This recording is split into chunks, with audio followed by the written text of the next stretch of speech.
Fewer motions. Perfect. Well, I don't know. I was asked to substitute. Jennifer, are you substituting for anybody? No. Okay.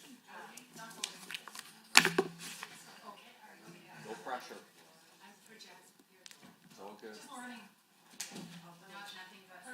We'll make it riveting. You're gonna learn from the master. You better extend this so she gets.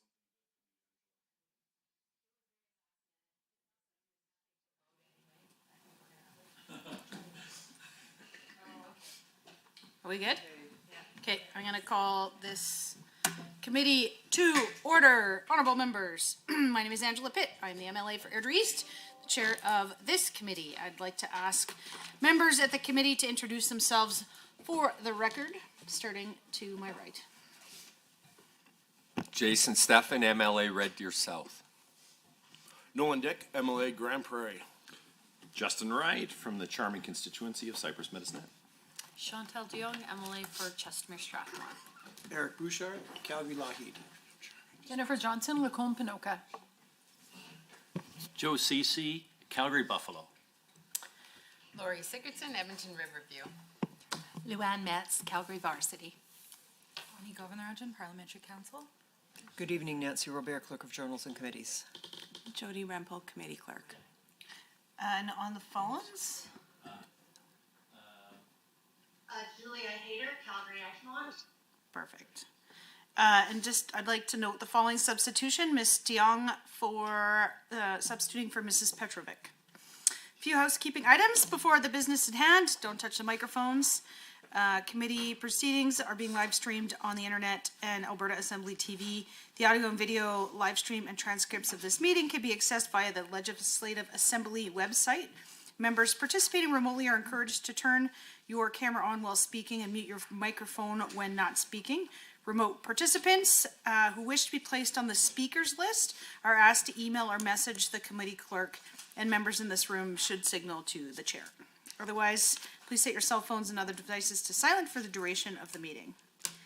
I'd like to draw everyone's attention to the draft meeting agenda. Would anyone like to propose any amendments? Would anyone like to approve the agenda?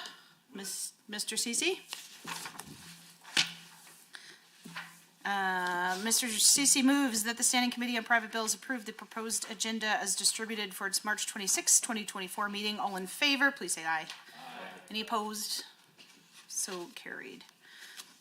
We've also set minutes from the last meeting. Would anyone propose any amendments? No, but you would like to move it. Mr. Wright? Mr. Wright moves that the Standing Committee on Private Bills approve the minutes as distributed of its meeting held on November 29th, 2023. All those in favor, please say aye. Any opposed? So carried. Consideration of private bills. At this point, I would like to invite Mrs. Govindarajan to provide us with an overview of the process for reviewing the private bills. Thank you, Madam Chair. So, as a reminder to many committee members of the private bills process, the rules that govern private bills are found in Part 8 of the Standing Orders. While public bills have general application to everyone in the province, private bills provide powers or benefits to specific individuals or corporations or groups to accommodate extraordinary situations where no equitable remedies can be found within the existing law, or to provide limited exceptions for the general law. Although a private bill only applies to a specific individual or group, it becomes law like any other law in Alberta. It has the same force of effect. And part of the committee's role involves considering the interests of the petitioner as well as potentially affected parties. It is also important to note that private bills are distinct from private members' bills, which is a public bill that, if enacted, applies to the public at large. So back to this committee's role, the committee is convened today to review the petitions received for this calendar year. For each petition, if the committee is satisfied that the petitioner has complied with the requirements in Standing Order 94, the chair reports back to the Assembly and the bill relating to the petition will be introduced. The bill then stands referred back to this committee to make a recommendation that the bill proceed, not proceed, or proceed with amendment. That consideration involves a hearing scheduled to hear from each petitioner for the private bills. And depending on the subject matter of the bill, the committee may seek comments from government departments. So a key aspect for committee members to keep in mind throughout the process is that a private bill should not be used to achieve a particular result if there's a different legal remedy available, and consideration should be given to ensure that a private bill is not creating an unfair advantage for a particular group or individual. So that's just a brief overview, Madam Chair, but I'm happy to answer any questions. Are there any questions from members of the committee? Mr. Ceci? Maybe premature, but do any of these petitions or bills need comment from administration or government? No, not government. I think we'll probably get to that part. Okay. On the specific bills. Yep, I Any don't other have questions? a specific bill. I just heard that was a step potentially. Okay. Yes, so I can just speak to that. I mean, the committee could make a specific request of, to reach out to a particular ministry. Typically what happens is that parliamentary council, that I would reach out on behalf of the committee to any ministries that I think may have something Interest. to advise or some comment on the bill based on its subject matter. Okay, thanks. Perfect. Any other questions? Seeing none, okay. 3 petitions have been received for our committee's consideration this spring. I would like to invite Parliamentary Council to provide a brief overview of the petitions and the requirements under Standing Orders 90 through 94. Please go ahead. So this year, the Assembly received 3 petitions. As I noted in my memo to the committee, all of the petition documents can be reviewed by any member of the committee, and I also have them with me here this evening. The first petition that we received is for the passage of a bill to amend the Community Foundation of Medicine Hat and Southeastern Alberta Act. I can confirm for the committee that the petitioner has submitted 2 letters of petition, one to the Legislative Assembly and one to the Lieutenant Governor. The statutory declaration confirming that they advertised in 4 newspapers in southeastern Alberta, being the Medicine Hat News, the Prairie Post, the Brooks Bulletin, and the Oyen Echo, once a week for 2 consecutive weeks, that they've provided a check in the amount of $500 and advised that Mr. Wright has agreed to be the sponsor of the bill. In respect of that petition, my view is that the petitioner fulfilled the requirements set out in the standing orders. The second petition that was received is for the passage of a bill to amend the Providence Renewal Sorry. The second petition that that was received was for the passage of a bill to amend the Providence Renewal Center Act. The petitioner The petitioner submitted 2 letters of petition, a statutory declaration confirming that they advertised in the Edmonton Journal once a week for 2 consecutive weeks. They provided a check from their law firm in the amount of $500, a draft bill, and advised that member Callahoo Stonehouse has agreed to be the sponsor of the bill. And finally, we received a petition from the Rosebud School of the Arts for the passage of a bill to amend the Rosebud School of the Arts Act. And in respect of this petitioner, they submitted their 2 letters of petition, a statutory declaration confirming they advertised in the Calgary Herald once a week for 2 consecutive weeks, a check for $500, and Mrs. Petrovic has agreed to be the sponsor of this bill. So in respect of all 3 petitions, my view is that the petitioners fulfilled the requirements set out in the standing orders. If members have any questions, I'd be happy to answer them. Any questions from the members? Mr. Ceci? What is the first one? What are they, the foundation fund? I don't know them. Are they like the United Way in this area, or what do they do?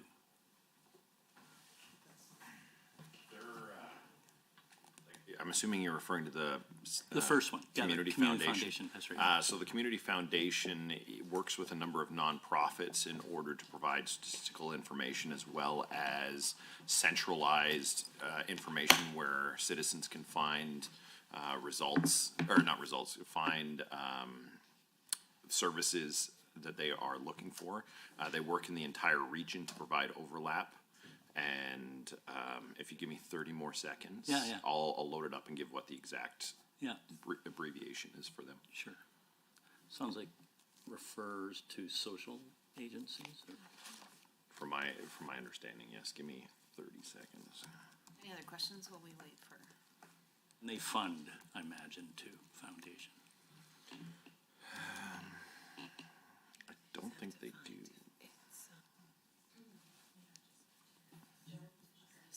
For sure. So, stop asking questions. No, yeah.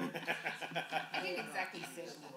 So the Community Foundation of Southeast Alberta is a non-government, non-political, non-religious, independent organization that operates under the guidance of a diverse group of community-minded volunteers and board members, and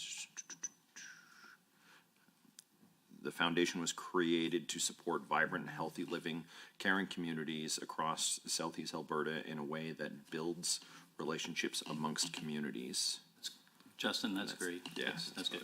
Okay. We'll have an opportunity to have the Oh, when they petitioners come come in. in again, so you can ask them all the feel-good questions and. I don't know if I want them to go.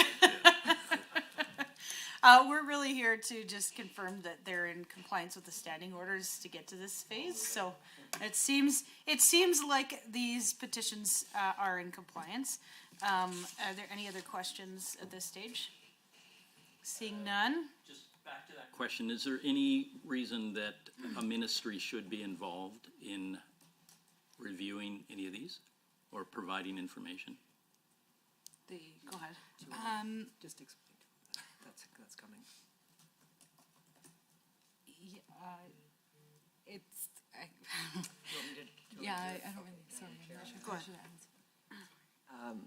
Mr. Cece, that process is next. So right now, we're just trying to tell you that the petitions are in compliance with the standing orders. Then the bills are gonna get introduced. I'm kind of stealing the chair's thunder here. Yeah. Bills are gonna get introduced, then, the contents of the bills will be sent by parliamentary council to all the appropriate ministries, given 3 or 4 weeks to comment and make any comments back to the committee that they wish to make. And then there'll be a hearing. During that hearing, parliamentary council will tell everybody what was found from the ministries, I believe, if anything. And the petitioners will be here, you can question them, and then the committee recommends whether the bill should go forward or not. Does that make sense? Okay, thanks. Okay. Any others? No? Okay. All right, with that, in accordance with Standing Order 99 Sub 1, I will provide an oral report to the Assembly tomorrow regarding a review of the petitions, following which the bills may be introduced. Before we move on to scheduling our next meeting, I would like to advise the committee that earlier today we received correspondence from the petitioners for Bill PR2, the Community Foundation for Medicine Hat in Southeastern Alberta. The petitioner has advised that they inadvertently missed one of the communities in the draft bill, and so when the time comes, they intend to ask the committee to consider an amendment to the bill. Parliamentary Council will liaise with the petitioner to ensure that any requested amendments are drafted appropriately. I don't. Where? Cypress County. Okay. Well, that's a big one. That's a big one. Oops. It's a good thing their MLA caught it. Any other questions on that? Seeing none, okay. The final matter for committees to deal with tonight is the scheduling of the hearing when the petitioners come and the committee's deliberations on the bills. The practice of the committee has generally been to schedule a hearing about 4 weeks, as said by Ms. Robert earlier. After reviewing a petition, this timeline provides petitioners with ample notice of their presentation date. It gives the relevant ministries time to respond to the proposed legislation, and it allows parliamentary council to report any observations or recommendations on the bill to the committee. This year, if the committee wishes to ensure that there is enough time for the bills to make their way through the Assembly before the end of the spring session, we should consider receiving presentations and completing our deliberations either during or shortly after constituency week. Based on the work of previous committees, we should set aside an hour for each bill. One potential date has been raised. I can assure you there's a lot of time and consideration put into this date, and that will be on the morning of May 7th. Is there anyone with a great reservation to this May 7th morning? Okay. Well, Perfect. Really? I think that'll work. Good. This is great. This is a nice, happy meeting, as you said. You Happy meeting. forewarned us. Okay. Well, would anyone like to move the May 7th morning date? I'll move. Perfect.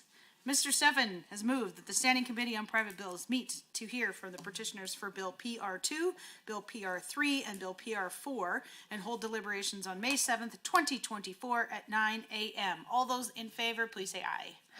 Any opposed, please say no. So carried. Easy. Any other discussions for this committee under other business? The Honorable Ms. Sigurdson. Just to be clear, so it's 9 till noon, Yeah, and or earlier. However, yeah. and that'll give us an Yes. hour for each? Yep. Okay. Perfect. Well, with that, our next meeting date is the morning of May 7th at 9 a.m. Would any member like to move to adjourn? The Honorable Mr. Cece has moved that the March 26, 2024 meeting of the Standing Committee on Private Bills has been adjourned. All those in favor, please say aye. Aye. Any opposed? No. We are adjourned at 7th. You're welcome. There we go. That's a record.